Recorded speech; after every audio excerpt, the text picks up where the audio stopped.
لا إله إلا الله وحده لا شريك له وأشهد أن سيدنا ونبينا محمدا عبده ورسوله.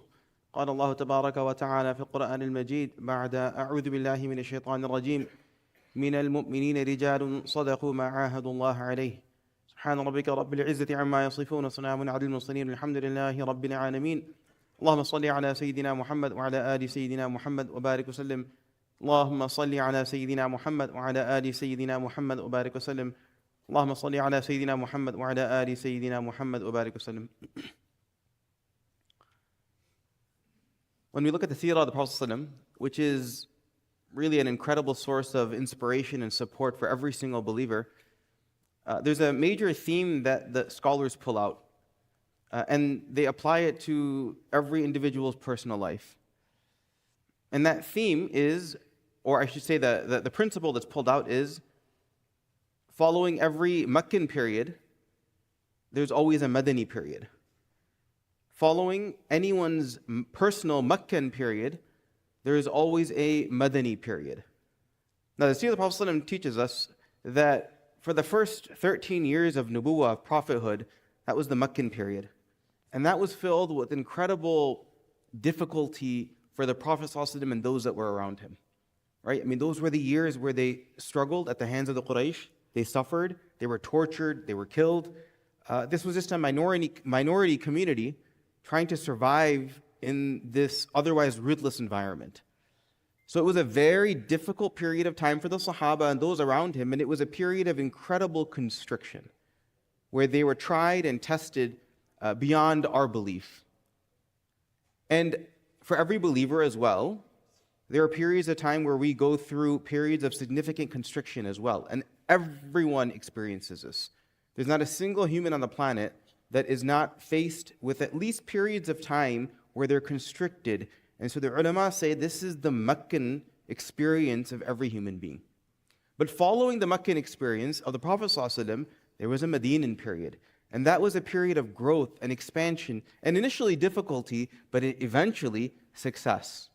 And in the same way the Prophet and Sahaba experienced that, every believer as well. Following their period of difficulty or struggle, it will always be followed by a period of expansion and success, you can say. So this is just a general principle. And anyone that's gone through life and has experience, you ask any one of our elders, they'll tell you the exact same thing. You be patient and grateful through times of difficulty. Eventually, there is a light at the tunnel and things will open up. So the ulama mention, as a general statement, that for every Meccan period that a person experiences, it is always to be followed by what's known as a Medinan period for them, where there's growth, expansion. They see sort of the fruits of their success, that time period where they had to focus in and hone in on themselves and really be patient and perseverant. The successes of that are seen often much, much later. Now, that's not the point of today's khutbah. I want to pull a secondary lesson from this sort of Meccan Medinan experience of the Prophet ﷺ. And that is that although all of us experience a Medinan period after our own Meccan period, those that supported us or support us during our own personal Meccan period sometimes are not around to witness the successes of our personal Medinan period. Sometimes they're not around to witness the successes of our own Medinan period. Be it they're not alive anymore, be it that they're in a different part of the world or you've lost touch with them. But you see what I'm saying here, right? That every person will go through their own personal Meccan period, and there's always this core group of supporters that will be with them. And every single person will then experience, like the Prophet ﷺ did, a Medinan period, which eventually results in expansion and success. But the same cohort that was around the Prophet ﷺ in the early years of difficulty were not necessarily around later to see the fruits of that labor and the fruits of that work. But what's incredible is that the Prophet ﷺ never forgot those individuals. The Prophet ﷺ never forgot those individuals. And I'm going to highlight two people in particular that come in the seerah of people who supported the Prophet ﷺ so profoundly and so deeply, and how the Prophet ﷺ even later in his life, while things were beginning to open up for him, and of course the community, still never forgot those individuals. And it's a reminder for all of us, myself first and foremost, that to never forget those people that were there to support us when we needed support the most. Be it through our du'as, be it through our well wishes, be it through our making mention of them. One person, of course, that comes to mind, all of us can know her story, and that's the story of the Prophet's wife, Khadija radiallahu anha.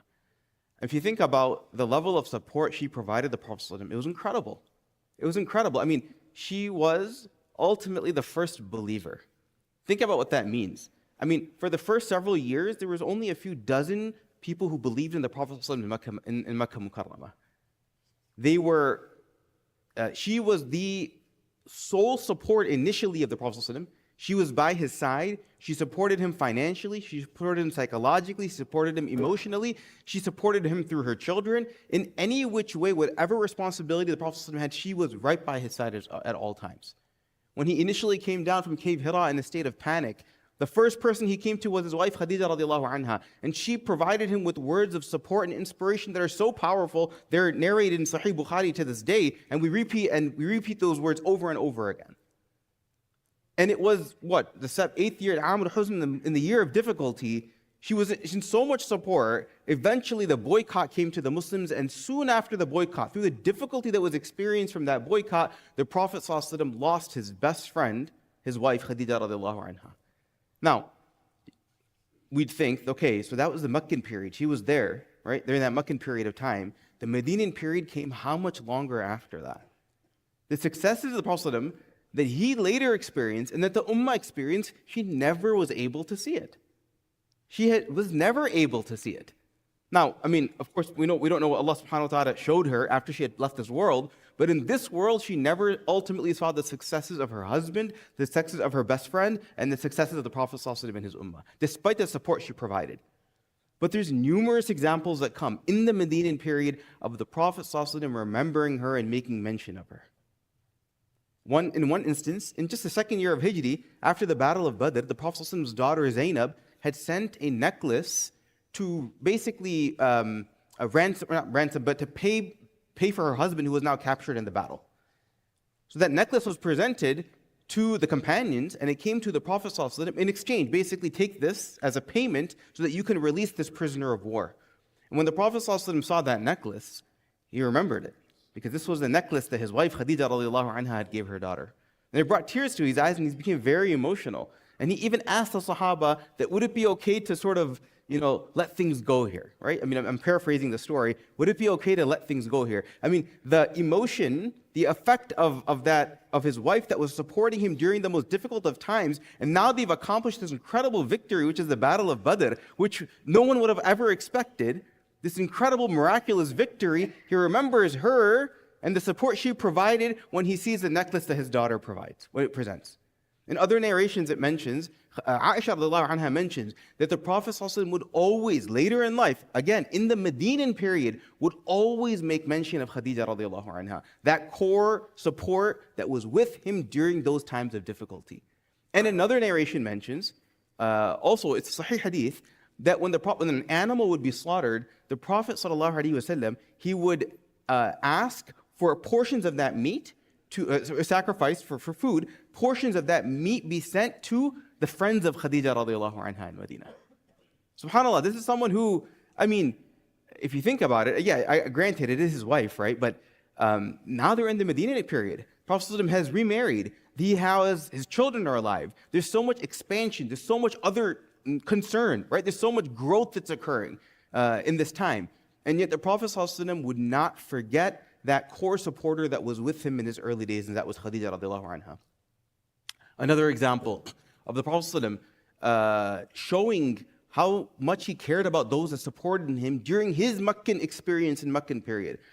There's a companion by the name of Mus'ab bin Umair radiallahu anhu, who I think we spoke about maybe a few weeks ago in the khutbah. And this was a companion who was from Mecca. He was such a well-loved, precious, you can say, youth or gem of Makkah Mukarramah. He was known as the flower of Makkah because he was just seen as that child that everyone wanted their child to be like. He was wealthy. He had a lot of. He was very handsome. He had everything to his name. Came from a very well-off family, and everyone was really attracted to him in a very positive way. And eventually, when he accepted Islam, he gave up all of these things. And his own family, when he came to Prophet and accepted Islam, his own family put him under house arrest. I mean, think about that. His own family put him under house arrest. And so once, when he was still alive, he came to the Prophet's gathering and he was wearing like a clothing that was patched up. It was like leather cloth that was patched up. This is someone, it was said about him, that he used to wear long clothes that, because of his wealth and his status, that would literally be dragging behind him. And his perfume, his cologne, was so powerful that you could smell it for minutes after he would walk away from that area. So he comes into the gathering, Prophet because he'd given up all of these things. Prophet looked at him and he remembered that, subhanAllah, this was the Mus'ab that had so much before that he'd given up for the sake of Islam, and now look where he's at. He's wearing patched up clothing today. Now, Mus'ab bin Umair is someone who, when the time came for the people of Medina Munawwara to now learn about Islam, Prophet has not yet made the hijrah, and he has to decide, who am I going to send to Medina to prepare the city for my own arrival? And he chooses Sayyidina Mus'ab radiallahu anhu. So this is someone who made an incredible sacrifice. Mus'ab made a sacrifice, one, his own wealth, his own family, everything that he had, he gave up for the sake of Prophet. He was there right by his side in the early days of Makkah.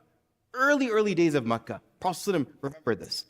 And then when it came time to choose who was going to leave and separate from the Prophet, you would think you'd want to be with the Prophet if you're in the time of the Prophet. He sent Mus'ab bin Umair. And Mus'ab goes to Medina Munawwara and he propagates and teaches Islam to such an incredible, with such incredible fervor that the leaders of Medina become Muslim. And then subsequently, so much of Medina became Muslim in preparation for the arrival of the Prophet. This was a responsibility that Prophet gave him, and he fulfilled it to the utmost. To the utmost. And then eventually the Battle of Uhud comes. Second year of Hijri. The Prophet and the Sahaba, they're all in Medina. And Sayyidina Mus'ab radiallahu anhu in this battle is martyred. Early, this is 1 or 2 years into Medina. This is a companion that was with the Prophet since day one. 13 years, right? Many years in Mecca with the Prophet during the difficult years of Prophet, during his Meccan period. Never left his side. Only went when the Prophet said, now you go and prepare Medina. He says, okay, labbaik, and he goes to Medina and he prepares it. Now the Prophet comes to Medina, still just beginning to see the fruits of what was going to happen in Medina, and he's killed early on in the Battle of Uhud. He's killed in the Battle of Uhud. So the Prophet ﷺ, at the time, the martyrs are buried right there. The Prophet comes up to the body of Mus'ab. I'm of course, paraphrasing the story or shortening it. He comes up to the body of the Prophet, to Mus'ab radiallahu anhu, and he begins to cry. He begins to cry. I mean, think about that, right? This is someone who was with the Prophet since the beginning, who gave up everything for the Prophet from the beginning, his clothes, his wealth, his status, his family, everything. And when the Prophet said, look, things are difficult, go to Medina and bear my responsibility and lead Medina before I get there, he says, labbaik, and he does it to the nth degree. The Prophet is looking at this person, having been with the Prophet during this Meccan period, and knows he's not going to see the Medinan period. He's not going to see the fruits of the efforts of Medina that are going to come to the Ummah. He's not going to see the expansion of the Ummah. He's not going to see the successes that are going to come. He cries profusely at the body of Mus'ab radiallahu anhu, right? And he says, I mean, we know the story, but when the Sahaba tried to cover the body of Mus'ab radiallahu anhu, he didn't even have enough clothing upon him as his kafan to cover his entire body. It says, the narration says when they would cover like the lower half of his body, when they would cover his body like up to his head, his feet would be exposed. And when they would cover it and lower it down to his feet, his head would be exposed. Someone who had, I mean, think about it. Just look at our own closets, what we would have to prepare ourselves today if we didn't have a kafan. None of us are in that situation. Prophet cried and he said, "Min al-mu'minina rijal, sadaqu ma ahadullah alayh." He said this statement. I mean, it's incredible because it's narrated, until today, for all of us to appreciate the sacrifice of Mus'ab, who never got to see the fruits of Medina. He was only there during the challenging period of Mecca. And the Prophet said about him, he quotes the Quran, he says, from amongst the believers are men, true men, who are true to their covenant with their Lord. Incredible compliment that he gives to Mus'ab radiallahu anhu. And it comes in narration that Mus'ab was never forgotten. He was a very close friend of the Prophet. He resembled the Prophet. So much so, I mean, we're short on time, so I'm going to conclude here. It wasn't, anyone who lost their life in the Battle of Uhud, especially the Quraysh, especially the Meccans that were with Prophet Sayyidina Hamza, Sayyidina Abdullah bin Jahsh, Sayyidina Mus'ab radhiyallahu anhu. These were people from Mecca who went to Medina, died in that second year, never really saw the fruits of it. The Prophet ﷺ would regularly visit the martyrs of Uhud.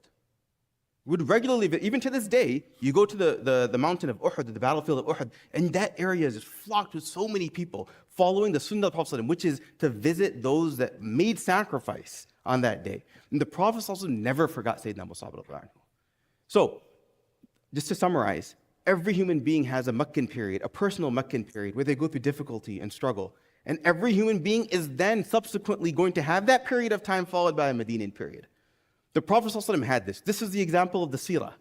But the Prophet ﷺ never forgot those that were with him during his Meccan period, especially those that were never able to then see the fruits of his Medinan period. So the lesson for all of us is that when we go through our own Meccan period in our life, all of us will go through it at some point in time. Think about those that were with us and supported us through thick and thin. We're there no matter what. Usually they're immediate family members. Usually they're close friends. Usually they're close people in the community, maybe a scholar, a teacher, an alim, someone from the community that was really with us. And when we experience our own successes, let's not forget those individuals. The Prophet never forgot Khadija. He never forgot Mus'ab. He never forgot Hamza. He never forgot so many other Sahaba that never got to witness that Medinan period, including his own family. So we should make dua for them.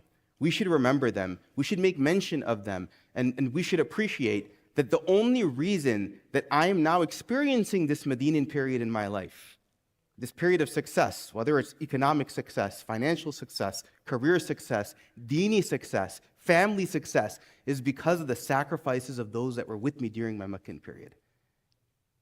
And even though they're not with me anymore to see this, I still will not forget them because the Prophet ﷺ never forgot those that were with him during his Meccan period. So may Allah subhanahu wa ta'ala grant you and I the tawfiq to appreciate the lessons learned from the seerah of the Prophet ﷺ. Subhanallah wa bihamdihi subhanallah al-azim wa qulu qawli hadha wa astaghfirullah li wa lakum wa li sa'iri al-muslimina fastaghfiruhu innahu huwal ghafurur rahim.